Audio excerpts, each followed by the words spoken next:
at Commander Replay. We're back with Game 2 of Akiri Fearless Voyager, and ask the question, how many times will it take us to get the Arc Bond combo right?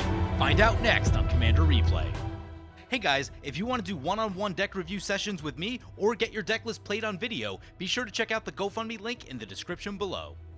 Welcome back everyone, Game 2, Akiri Fearless Voyager. Take a look at this opening hand. 3 lands, Equipment Tutor, Double Strike, Creature Removal, Sunforger, yeah, I feel good about this. So let's keep. So yes, this is Game 2. So if you haven't watched it already, Game 1, we get a really good look at what this deck can do when it gets a good opening hand. So I definitely recommend checking that out first. But here we are, back with some more Akiri. 1 red-white for a 3/3. Whenever you attack a player with 1 or more equipped creatures, draw a card. And then you may pay a white. You may unattach an equipment from a creature you control. If you do, tap that creature and it gains indestructible until end of turn. So hopefully going to get a little bit more balanced game going this time around. We had an early Soul Ring in the last game, and that really just put us ahead. So in this game, I'm hoping we can test out more of the test cards that I talked about in the first video. Here's the stack of the test cards I was talking about. A lot of these like cheaper equipments that don't have huge impact, but I'm curious to see how they go in the deck. The question I have is like, would I burn this Steel Shaper's Gift to test one of them? Opponent starts off with a Ceruli Caretaker, Defender, and it says tap an untapped creature you control, add 1 mana of any color. Pretty cool. Alright, what are we doing right here? Let's play the Command Tower, I guess. I'm going to try it. I do want to get some of these cards tested, so let's go Steel Shaper's Gift. Normally, I'd probably go for like a Sword of the Animist or a Mask of Memory right here, but I'm going to try this Explorer Scope and see where it gets us. And we'll pass like that. Mana Crypt coming in for opponent. Yep, they're going to have a much better start this time around. Last game, they got land stuck, so... Yep, there they go. Core Spirit Dancer. Let's take a look at what our opponents are playing, by the way. So this is Holy Wars. They are piloting Geist of St. Traft.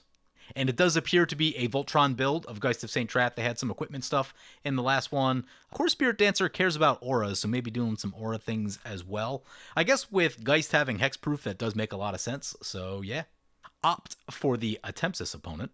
And Atemsis is an interesting one. So it's a 4/5 flyer. You can draw 2 cards and discard a card, but it says, whenever Atemsis All-Seeing deals combat damage to an opponent, you may reveal your hand.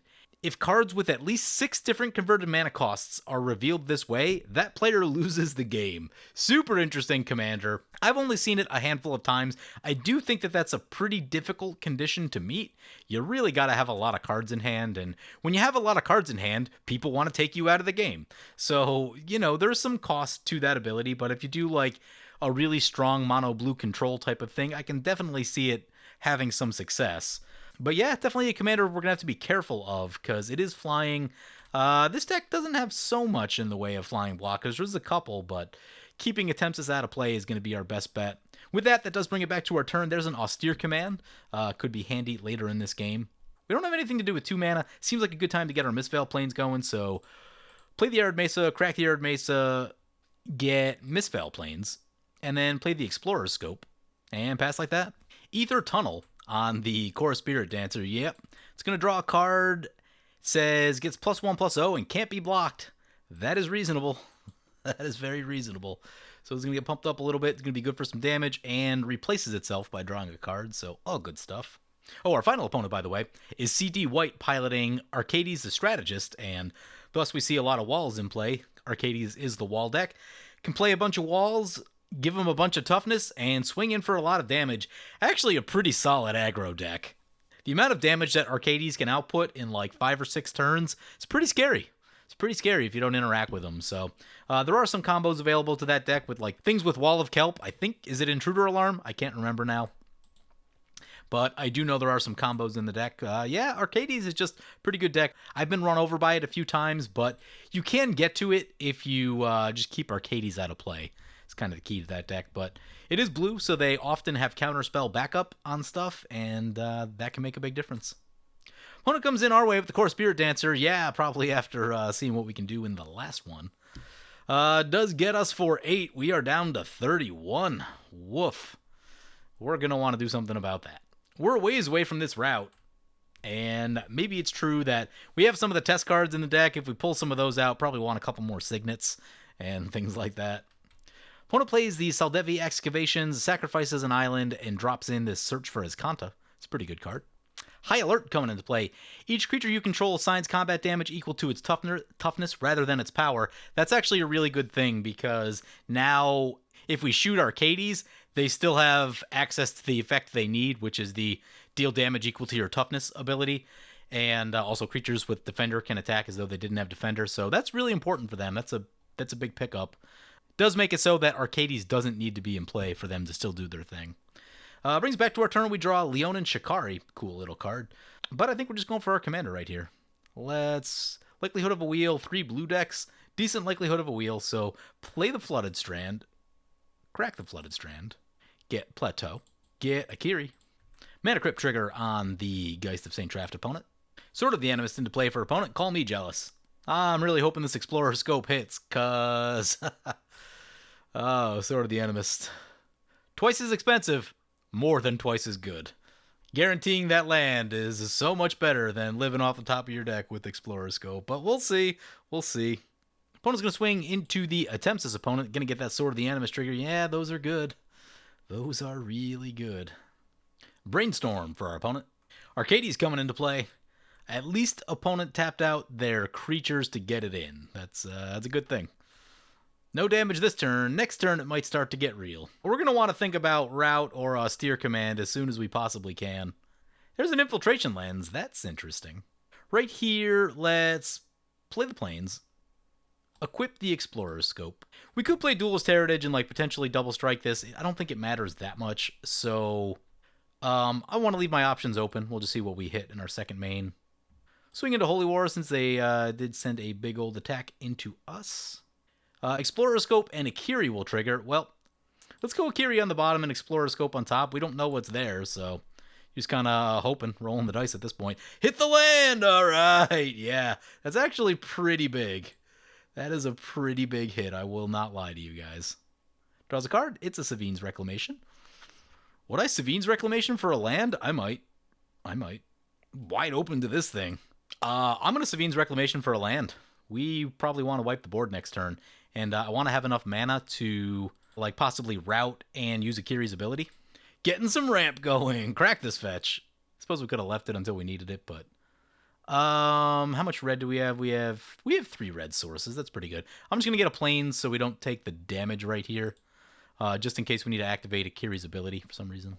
And we'll pass like that. Mana Crypt flip on the Geist of St. Traft. You know what? Explorer Scope could be a reason to run Sensei's Divining Top, Scroll Rack, or Crystal Ball, depending on your budget. If you're running Explorer Scope, having some ability to repeatedly look at the top of your library or know what's on top of your library could make a lot of sense. Opponent Idyllic Tutors, what do they grab? Cartouche of Knowledge. Enchanted creature gets +1/+1 and has flying, and it'll draw a card when it enters. Yep, so Core Spirit Dancer going to be huge. And this is why we're going for the route play. Oh my god, it has 14 power. It can cut us in half if it wants to. Wayfarer's Bauble, yep. 15 power. It's a lot. That is a lot. Arcades has flying, right? Arcades does have flying. Flying Vigilance. It's difficult to attack into an Arcades opponent. 3/5 Flying Vigilance for 4 mana. You know, at the time that comes down in the game, it does take quite a bit to get past that. Where's it going? It's going into us. No, going into the Arcades. All right. See if Arcades wants to block or if they want to take the damage. It's 15. That's a lot of damage. More than a third. Down to 25. Woof. Kithron appears to be land stuck a little bit. Gonna get the Search for his Kanta trigger. That should help a bit. Discards Stormtide Leviathan. Yeah. When you have 2 total mana, Stormtide Leviathan, not where you want to be. Plays an Ominous Seas. Hasn't dropped a land yet. They brainstormed even. That tells me maybe not. I mean, I get it. Sometimes you just run into bad luck on Magic Online, but it tells me that they're probably not running enough lands. I get it. I've been the recipient of bad luck on Magic Online, and sure, that will happen. But when you start seeing, Search for Iskanta, Brainstorm, and a bunch of those type of things, people associate those with being land drops, and these will find all the lands for you. Yes, many times you play them, and you can set up your land drop, and life will be good. That's not a guarantee. They don't completely replace land drops. Sure, they can help you find them, but that's not 100% of the time. If you're running a low land count, I get it, in CEDH, everything costs 1 and 2 mana, so you don't need that much mana. But if you have 5 and 6 drops in your deck, you need mana for those. You just need a lot. So I've definitely run into enough of those type of players that, like, Brainstorm replaces a land. Like, sometimes. Not always. When it doesn't pan out, you get into situations like this where you're stuck on lands and then you do nothing. I've talked about it before. There are some players, they will do literally anything other than add a land to their deck. They will complain about starting hand size. They will complain about anything else. They'll complain about their bad luck, and it's like, dude, there's Eldrazi in your deck, and you're running 33 lands. Like, that's just not going to work. Don't be that player. Don't be that player. That's my message for the day. Nope, another Idyllic Tutor. So I'll talk about this a little bit. Idyllic Tutor's been around for a while, but historically it's not a card that I've run in Boros that much, and it's there if you want it. But now that you have Smothering Tithe and Fiery Emancipation, I'm like, maybe you do run Idyllic Tutor, because prior to that, the cards that you could get, like True Conviction was probably your best one far and away, but that's a lot of mana, that's a big play, you know, unless it's very late in the game and you have a lot of mana open. Tough to do that all in one shot. But now that you have like multiple really good enchantments that you can go to, especially for different things, Smothering Tithe early to set up your mana, get yourself really far ahead, Fiery Emancipation to close it out. I think Idyllic Tutor looks a lot better than it ever used to. So, you know, not saying that you have to run it, but I do think it becomes very attractive having a couple really powerful enchantments to go to. What'd they grab? They grab, Aura Shards. Aura Shards! Can't let that stick. Ugh, gross. They don't have white mana yet. They can get white mana off their creature. Arcadie's going to take a shot back into the Geist of St. Traft opponent. That seems totally fair. Would actually like to draw a land this turn. Don't want to miss that land drop. There's a land. All right, play the land. We definitely want to save Austere Command for the Aura Shards, because we're not going to be able to survive in Aura Shards. That will crush our deck pretty hard. Though we do have Savine's Reclamation just in case we lose a thing or two. But let's attack into the Core Spirit Dancer opponent, aka the Geist of St. Traft opponent. Send in Akiri. Let's go. Let's try it again. Akiri on the bottom, Explorer Scope on top. No idea what's there. Hope for the best. It's a Mana Crypt. It's like a land, not quite a land. If you want to replace a land with Mana Crypt, that's probably okay. But draw a card. We draw the Mana Crypt. Yeah, that's pretty good actually. That is pretty good. Sunforger? Start thinking about the Sunforger? Sunforger definitely gets us some Aura Shards triggers our way, though. And I'd like them to, like, blow up some other stuff first. I mean, I guess play Mana Crypt. It's free, right? Though, high likelihood of getting hit. We can cast Route. Ooh, we can do the Route instant speed thing now. How much mana do we have? 3, 4, 5, 6, 7, 8, 9. That'll be 7. That'll be 8 to do that thing. So we can play the Infiltration Lens just to get it into play. We'll have to equip it next turn. You know what, though? There's a lot of blue at the table, and most of their mana's tapped out right now. Letting them untap means they could have Counterspell mana, and we don't want that. So let's play the Route right now. Cast Route. Make sure we hold priority while we do this. Almost missed that. So Route on the stack. Activate Akiri. Oh no, opponent's gonna Swan Song the Route. Yeah, that's what I was worried about. I was worried about that. So what is interesting about this Akiri ability is that removing the equipment is part of the resolution, which means we don't need to do it in case something like this happens, which is actually pretty cool. Unfortunately, that thing is still unblockable, which seems not great. But you know what we can do? We can put this Infiltration Lens on this bird, and then we could potentially make that indestructible as a blocker. And that seems like it's good. Not going to stop the unblockable core, but it hopefully keeps away Arcades, if Arcades wanted to come our way. There's a Thought Vessel. Yep, this one's coming our way. This is going to hurt. Sword of the Animist. Yeah, that Sword of the Animist just continuously triggering is really bad. Yeah, so far, I mean, like, the line of play we went with the Explorer Scope. If we went for Sword of the Animist there, the only thing that changes, I think, is that we don't go for Mistveil Plains on 2. But we'd have more land. And that's a thing. Down to 13. Ouch. Need opponent to tap out here. The last thing I want is for them to hold up a bunch of counter magic. Single combat, you say. Well, next turn's probably going to be Austere Command, so. Less likely to get crushed by Arcades right here, unless they want to counter this. Choose our Akiri. I forget what we made on the play that we equipped the Explorer Scope. I forget what we did there, but that turn maybe changes a teeny bit. But yeah, all in all, I would rather just have Sword of the Animist up to this point with the Explorer Scope. Now, I guess where it could get wild is if like you start squeezing off multiple combats with like Waves of Aggression or Aurelia. Particularly if you have like a Feast and Famine out while that's happening. You can get more lands in, and then they'll untap from the Feast and Famine, and that could all be very exciting. Yeah, Kithron's still missing lands. That sucks. That's painful. Kith says he kept a bad hand. Yeah, we see that. So, like, this needs to get answered. We could probably just do that with Sunforger. I don't even know that we necessarily need Austere Command in this moment. That's Aura Shards. Here we go. Does opponent have a 1-mana creature? Or another land that they can play, and a 2-mana creature? That actually probably puts me on Austere Command. Arcades into the Geist of St. Traft opponent. So, like, yes, I want to play this Austere Command, but Arcades has only been attacking Geist of St. Traft, and given the huge thing that's on board, this kind of makes them the arch enemy, and, like, if we get rid of that, then we probably become the arch enemy, so, like, maybe we're not. So there's either two things. Either this is going to work perfectly, and we're going to keep the focus on opponent like we want to, or this is going to backfire terribly and blow up in our face, which is, so the choice is play Austere Command, blow all this stuff up, or let opponent continue to be the threat, and then just hope we don't get crushed by Aura Shards and get a chance to play Austere Command once they're probably out of the game. Let's go ahead on this. Oh, we lost the flip. Down to 10. There's a land. Play a land. Yeah, and so this is unfortunate. If we put Sunforger on here and then play Duelist Heritage, that's only 14 damage. So that probably puts us in more of like a Sunforger to Fairy's Protection kind of thing. Really bad if Sunforger gets countered. That would be game losing, probably. Let's try a Sunforger. Equip a Sunforger. Swing into Geist. Get our card draw. Explorer Scope. Akiri will go Explorer Scope on the bottom this time. There's a Balin. Balin pretty good with Sunforger. And there's a Blackblader Forge. Well, Blackblader Forge is pretty good, but it's going to have to sit there for now. I mean, I guess the other thing we could do, we could just like Sunforger. Well, we need to keep our stuff alive.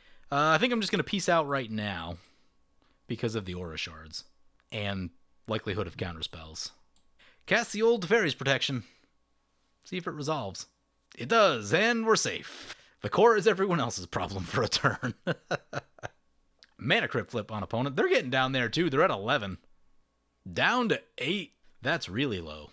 If Arcades has something fun, I mean, Arcades could do that damage in a turn. Any kind of haste would probably get him there. Something that pumps Arcades might get him there. Disenchant on the Aura Shards. Okay, problem solved. Problem solved.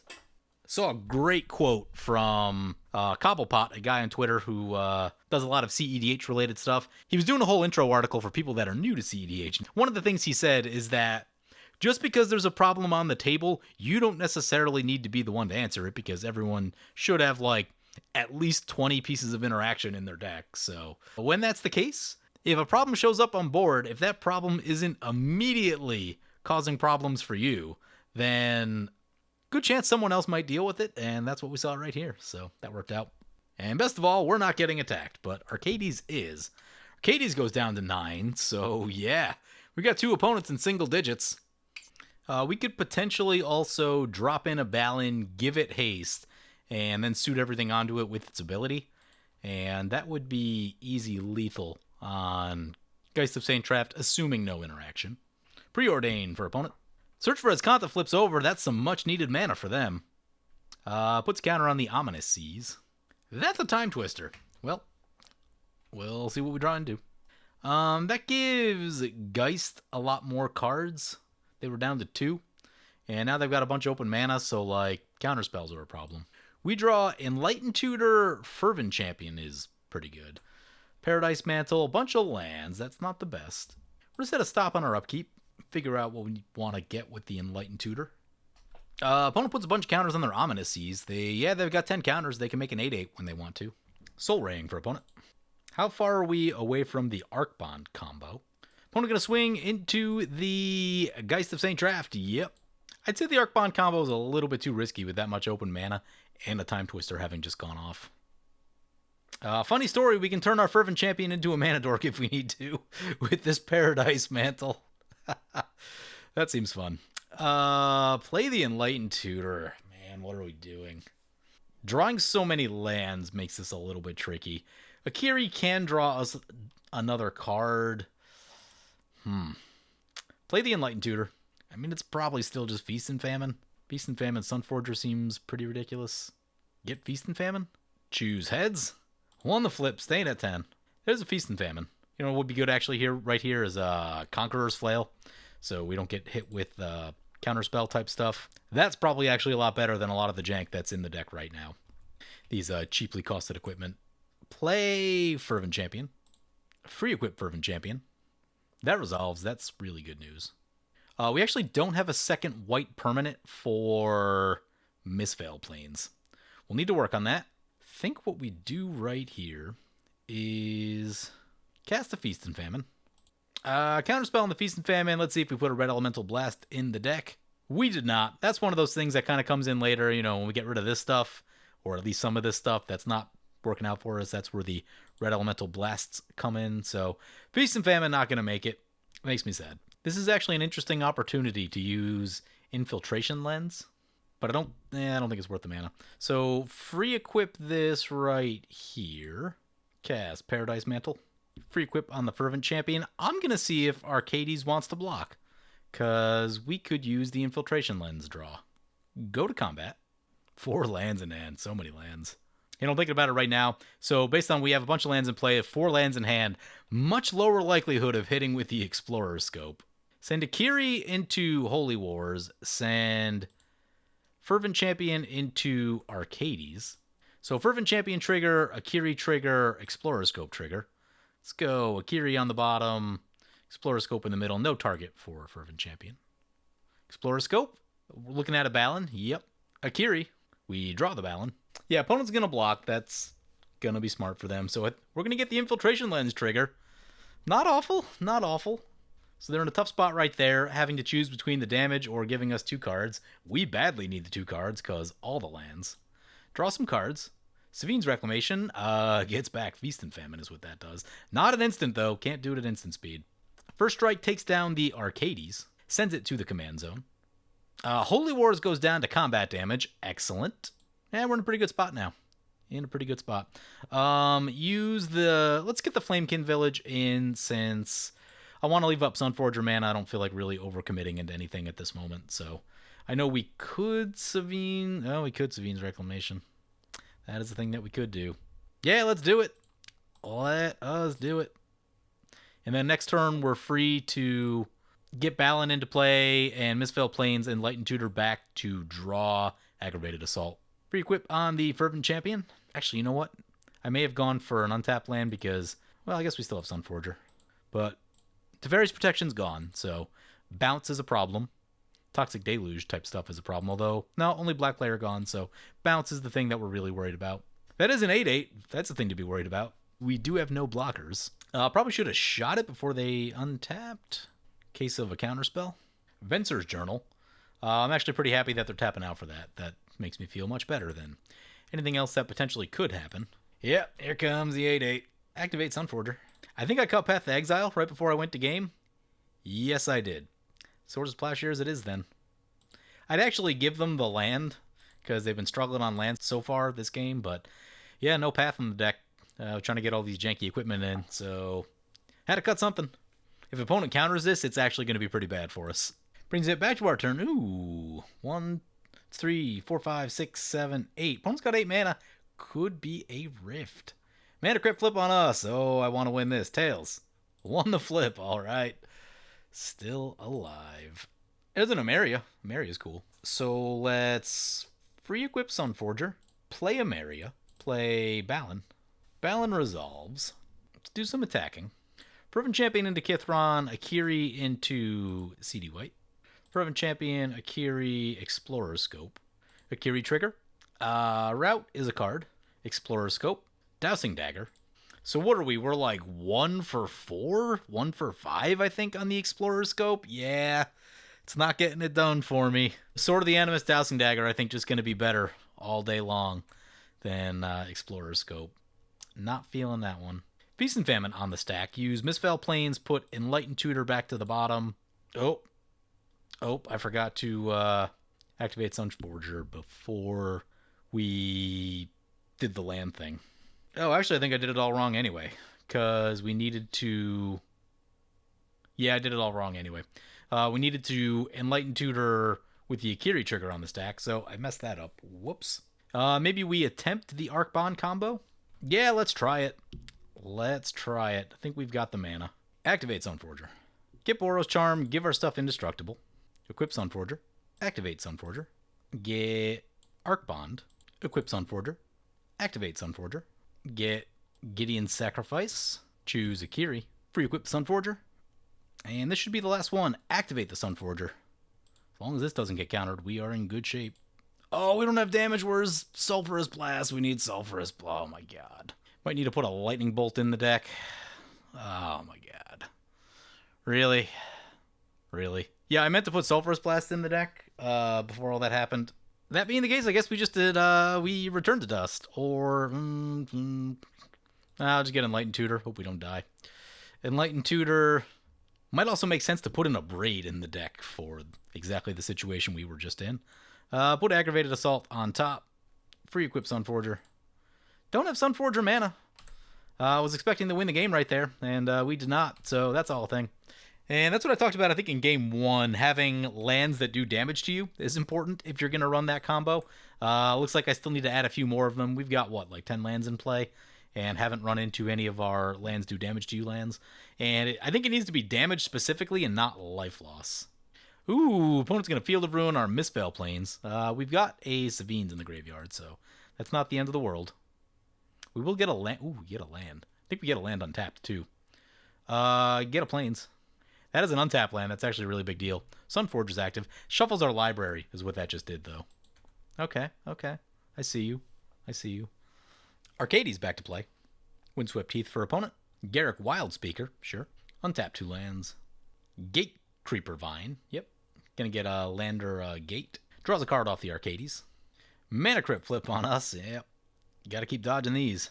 Tails, lost this one. Down to 7. Smothering Tithe is a card. Play Plains, keep working toward a Maria. So try to do this in the right order this time. Oh, Misfell Plains in the graveyard, right? So we need to... Flashback Savines Reclamation. Misfell Plains is going to come in tapped, though. Maybe not. I'm going to move Infiltration Lands over to Balin. Oh, did that wrong. Oh, I autoed the target. Whoops. Move Infiltration Lands over to Balin. Move Paradise Mantle over to Balin. Cast Smothering Tithe. Do some attacking. Here comes the blowouts. Engulf the Shores. Woof. How many islands do they actually have? 1, 2, 3. Oh, that gets all of our creatures. Actually, you know what we can do? We can use Balin's ability. Yeah, getting there. All right. Balin, take us home. Nice. All right, we still got a Balin. Send that into Kithron. Explorer Scope. It's a land. Yeah, hitting the land. Did need to draw some cards, though. Scry 1, Strip Mine. Don't think we need a Strip Mine. Feast and Famine on the stack. Actually, taking off Sunforger reduces quite a bit of damage, so I'm just going to leave it on there. We could shoot Arcades and do that whole thing. Yeah, opponent takes a big old hit from Balin. Recast Fervent Champion. Recast Akiri. Free equip this to the Fervent Champion. Move Explorer Scope to Akiri. Pass like that. Venser's Journal. Opponent draws a card. I'm going to seize Smothering Tithe. We get a treasure. Mystic Remora is pretty good. Sleight of Hand. Look at the top 2. Put 1 in the hand, 1 on the bottom. Echo of Eons. Yeah, we've got mostly lands. I mean, Route is a good safety net to have, but this puts a lot of cool stuff back in the deck for us. Namely our combo. Yeah, our combo is a big one. If we can catch a Battlefield Forge off the top. Misfell Plains is back. Sun Titan useless without a graveyard. There's Aggravated Assault. All right. Oh, and opponent's going to give us 1,000,000 mana. We've got Gideon's Sacrifice in case we need to protect ourselves and or if we want to run the combo. Still need the damage, though. Looks like we need to tweak the deck more if we want to be running the... Oh, we have Balin, which means we can do the combo at instant speed. We just need to get some damage to ourselves. Boros Charm is back in the deck. So we'll try it at opponent's end step. And we have 1,000,000 mana. Gideon Sacrifice on Akiri. Pay 1. Mystic Remora. Oh god, those triggers. Those are going to be real. No, I guess not. Hope for no counters. Gives us more mana. Ominous Seas. Choose Akiri. Sunforger. Return to Dust, get rid of Mystic Remora. Yeah, they can have the draw. Pays for the Smothering Tide. They're out of mana. That's good news. Only a free counter can stop us now. They might have one. Oh, opponent said no. They did not want to pay for the Smothering Tithe, and they did on accident anyway. Return to Dust, exile the Mystic Remora. Use Akiri's ability, because why not? Remove Explorer Scope. Activate Balin. Activate Sunforger. Cast Arc Bond on Akiri. Activate Balin. Activate Sunforger. I'm going to actually play Boros Charm anyway, so that our other stuff doesn't get blown up. Activate Balin. Use Sunforger. So just make sure we're indestructible. We've used Gideon Sacrifice. We've used Arc Bond. So now we just Boros Charm. Oh, God. Oh, I did it again. Oh, God, I did it again. Yep. We needed that Boros Charm because how do we get it back? Any way to get it back? Well, re-equip. Use Balin's ability again. Oh, my God. Twice? Twice. I thought I had it that time. I got scared at the last seconds, and I'm like, wait, Arc Bond's going to blow up all of our creatures. And then I used Boros Charm, so that didn't happen. Ah. New combos. This combo is giving me fits. I've tried it like 4 times over the past 2 days, and it hasn't gone well. I should stick to what I know. Feast and Famine Aggravated Assault. Jade Offshoot. Opponent draws a card, we get more mana. Opponent's going to play a Wall of Glare. Can block any number of creatures, they draw a card, we get mana. Wall of Junk. Portcullis Vine. I'll be honest, I haven't really been able to play my Weapons of War deck very much of late because I just haven't been playing super strong games of Commander. Most of the groups I've been playing with have been more chill than that, so like I don't get to bring it out as much as I like, and gotten a little bit rusty. Got a new commander in the mix, new combo, and just the punts. The punts are real. Opponent's gonna overrun with Garrick. Okay. Those don't have haste, though. I haven't actually assembled Balin Sunforger in a very long time. I did it on video once, like, shortly after Balin came out, and I think I've done it maybe one time since then, kind of in the middle here. Just, I don't always run Balin anymore. It tends to come in at a weird spot. Like, it's not super efficient like Fervent Champion is. It just kind of sits in this weird spot of being, like, not particularly efficient, but not crazy powerful like a Sun Titan or an Inferno Titan either. Shoot Arcades on the way in. Opponent's going to counter that, yep. But we've got Balin Sunforger, so we can try it again. Re-equip Balin. Use its ability. Activate Sunforger. Use Chaos Warp.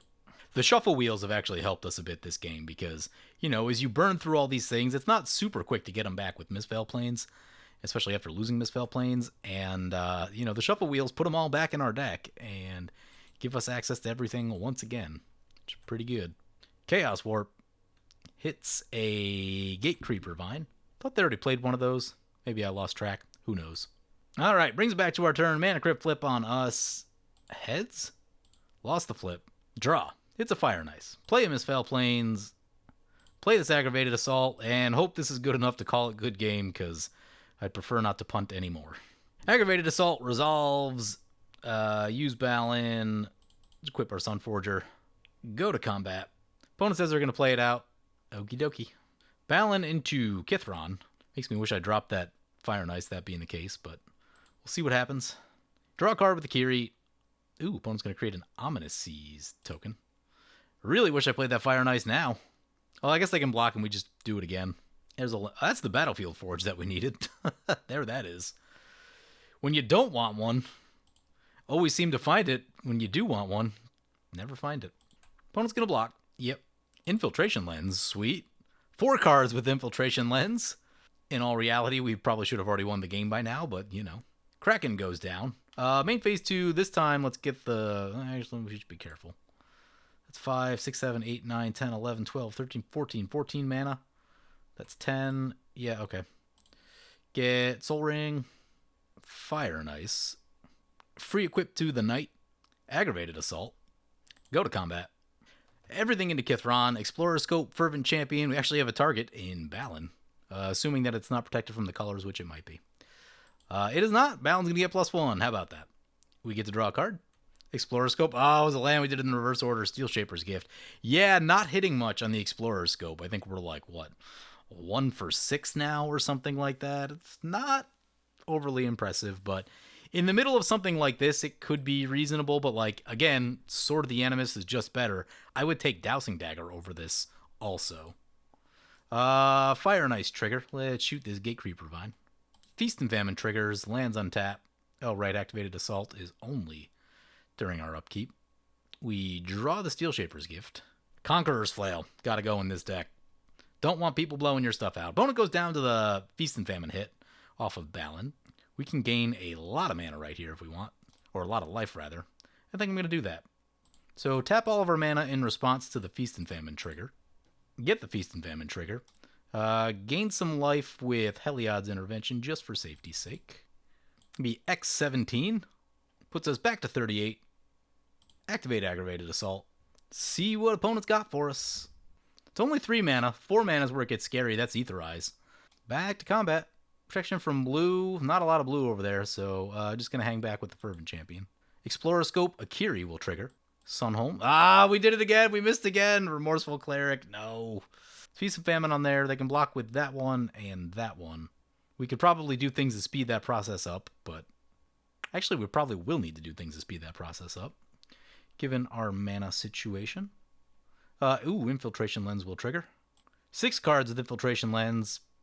So far, Infiltration Lens feeling better than Explorer Scope. We need Unblockable. Or actually, we probably just need to remove this target.